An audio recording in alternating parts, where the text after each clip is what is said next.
Viens m'aider à aider, a-t-il dit un jour de 1949 à Georges, premier compagnon d'Emmaüs. Avec lui, l'abbé Pierre, la voix des sans-voix, démarra l'aventure. 5 ans après son départ, son message est intact et son action continue. En août 2012, il aurait eu 100 ans. Mes amis, réveillons-nous. Assez d'indifférence. C'est la guerre.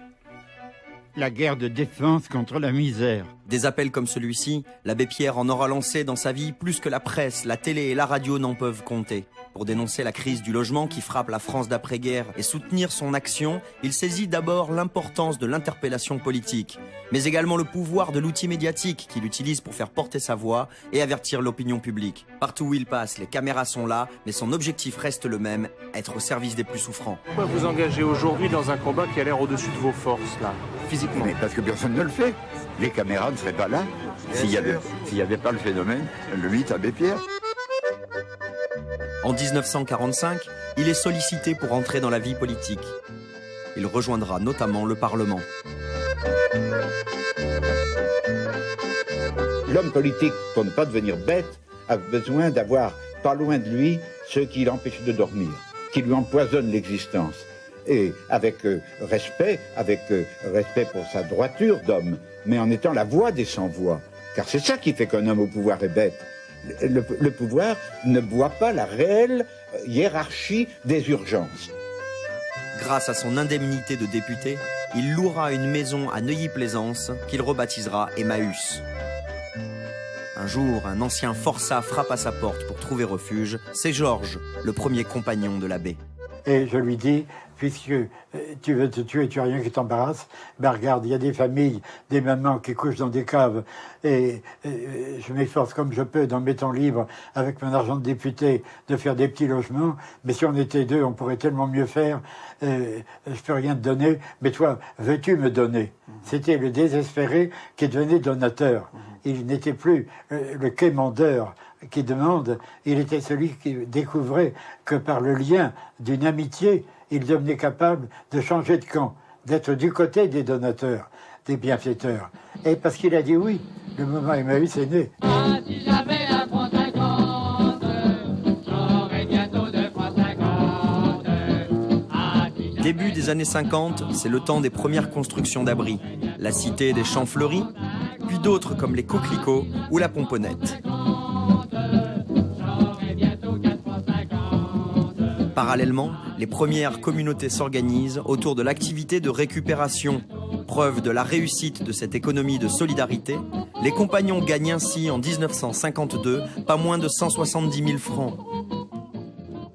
Ce serait une insulte à lui faire que de dire qu'il nous a fait la charité. Non, non, non. Qu'est-ce qu'il vous a apporté? Qu'est-ce qu'il nous a apporté? Une nouvelle raison d'être, de vivre. Et aussi cette espèce de sécurité que nous n'aurions pu trouver ailleurs, une sécurité vitale, quoi, matérielle, qu'on ne trouverait plus. Non seulement on travaille sans s'enrichir, mais on travaille pour faire des bénéfices et pour tous ensemble avoir l'orgueil de pouvoir dire, nous les pauvres, qu'on a regardés comme des bons à rien, on donne. Mais comme il en faut plus pour développer son action, cette même année, il participe au jeu Qui tout double de Radio Monte-Carlo. Il empoche la coquette somme de 250 000 anciens francs qu'il investit immédiatement, notamment dans une camionnette de transport.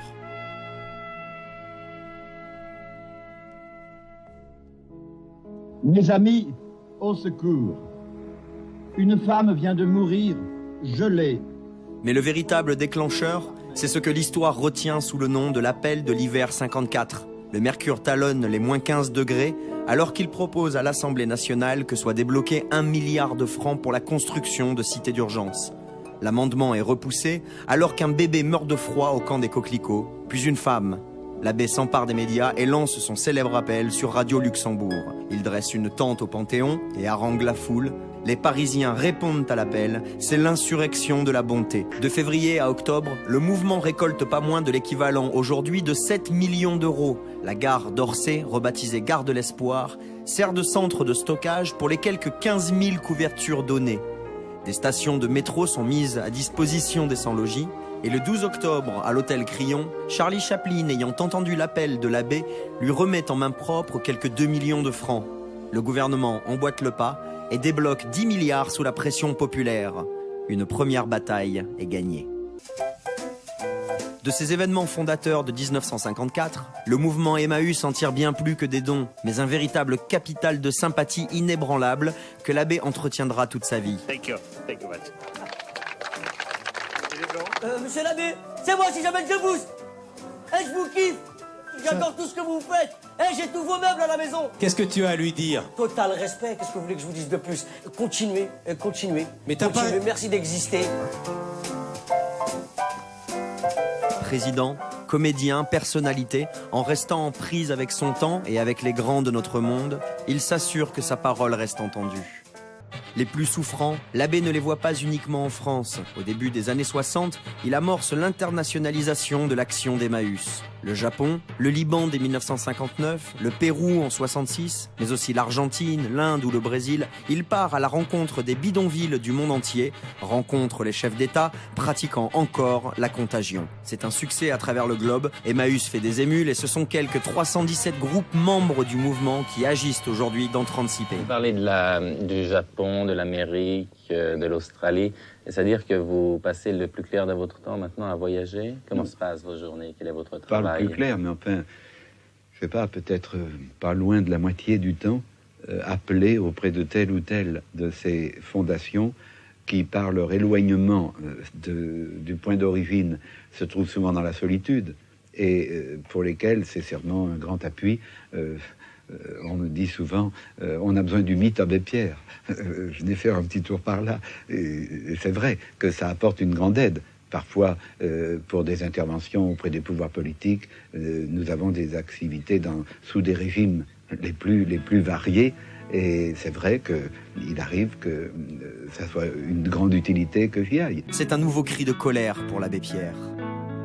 Si demain matin, il y avait la guerre, le jour même, on aurait trouvé les crédits, les matières premières, la main-d'œuvre, et on réaliserait ce qui est nécessaire. Alors un clandestin viendra demander, donnez-moi à manger, j'ai faim, donnez-moi du lait pour mes gosses, et si on lui dit voilà du lait, d'après la loi, on mérite d'être emprisonné. Ben, j'irai me mettre en prison, ça me permettra de dormir. Ceux qui ont pris tout le plat dans leur assiette, laissant les assiettes des autres vides, et qui ayant tout, disent avec une bonne figure, une bonne conscience, nous qui avons tout, on est pour la paix. Je sais que je dois leur crier à ceux-là, les premiers violents, les provocateurs de toute violence, c'est vous. Et quand le soir, dans vos belles maisons, vous allez embrasser vos petits-enfants, avec votre bonne conscience, au regard de Dieu, vous avez probablement plus de sang sur vos mains d'inconscients que n'en aura jamais le désespéré qui a pris des armes pour essayer de sortir de son désespoir. À nouveau, la révolte de l'abbé Pierre est contagieuse. En mars 86, Coluche et les Restos du Cœur marquent leur soutien à Emmaüs. On a pensé à vous associer parce qu'on a eu du rab. On en a eu un peu plus que prévu. Alors on vous a amené le reste. Merci. Voilà. Merci. Voilà, c'est des petits chèques en général, mais c'est ça. Et puis, ça marche bien. Et puis surtout, ça relance l'idée que vous aviez lancée, qu'il faut être généreux les uns avec les autres. Jusqu'au bout, l'abbé Pierre poursuivra sa guerre contre la misère, l'injustice et l'indifférence dans la rue aux côtés des expulsés.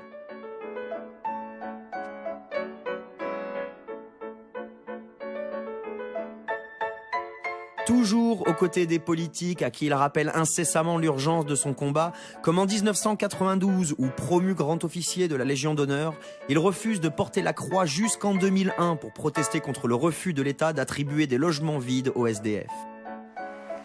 Et bien entendu sur les plateaux de télévision qui se font le porte-voix de son indignation. C'est l'abbé Pierre, il est là. Aujourd'hui encore, il y a des familles, des mamans avec leurs enfants qui sont dans les mêmes situations que celles d'il y a 50 ans. Et c'est tout cela qu'il faut que vous, les plus jeunes, vous disiez, ça doit continuer. Si on aime, quand l'autre souffre, on a mal. Et vous devez crier au scandale. Merci, l'abbé. J'avais la possibilité très bonne d'ailleurs pour le mouvement Emmaüs, avant d'être parti chez le bon Dieu, d'être un peu loin, pas trop, pour qu'ils puissent venir me trouver dans le moment difficile. Mais cependant, je leur dis que je suis le grand-père, j'ai marié mes enfants et je ne veux pas faire la belle-mère. Prenez vos responsabilités. Et c'est une très bonne manière de transition pour les grandes responsabilités d'un mouvement comme celui-là.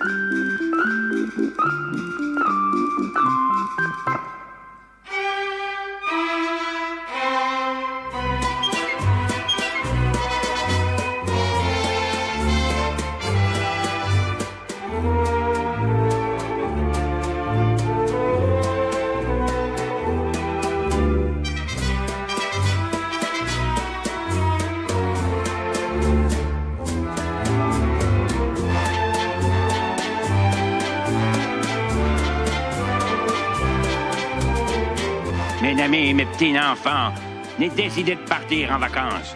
Depuis hiver 54, n'est pas pris de vacances, j'ai bien le droit, fatigué l'abbé, c'est pas possible, t'as.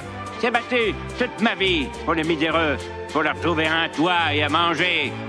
Alors, pendant mon absence, si quelqu'un veut bien arroser mes plantes, hein, les petits mignons, et surtout, s'occuper de mes petits pauvres, leur trouver un toit et à manger, parce que, franchement, qu'il y ait encore des miséreux et plein en 2007, c'est pas possible, me dis, c'est pas possible. Alors, continuez à vous battre pour eux, sinon, vous n'aurez de mes nouvelles. Allez, à plus, les petits enfants.